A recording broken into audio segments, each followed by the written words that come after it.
যে কোনো কসমেটিক সামগ্রী মানব স্বাস্থ্যের জন্য ঝুঁকিপূর্ণ হলে ব্যবস্থা নেওয়ার কথা জানিয়েছেন জাতীয় ভোক্তা অধিকার সংরক্ষণ অধিদপ্তরের মহাপরিচালক মোহাম্মদ আলিম আখতার খান।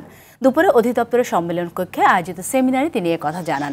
এ সময় তিনি বলেন, নজরদারি বাড়ানো সহ অসাধু দাপট বন্ধ করতে না পারলে দেশীয় শিল্প টিকিয়ে রাখা সম্ভব হবে না বলে জানান কসমেটিক শিল্পের ব্যবসায়ী প্রতিনিধিরা। তারা বলেন, কসমেটিক্স শিল্প খাতকে রপ্তানি পণ্যে পরিণত করতে সরকারকে কাঁচামালের শুল্ক হ্রাস, বিদেশি পণ্য আমদানিতে শুল্ক বৃদ্ধি, অবৈধ পথে আসা পণ্য ঠেকানো সহ বিভিন্ন পদক্ষেপ নিতে হবে। ভোক্তা অধিকারের যেখানে করা হচ্ছে সেখানে রয়েছে এক্সট্রিম পরিবেশে, যে শতকরা 90টা ক্ষেত্রে বা 99 ক্ষেত্রে আইন মানা হচ্ছে, একটা ক্ষেত্রে কোথাও বিচ্যুত হচ্ছে, সেটাকেও আমরা ঠিক করব।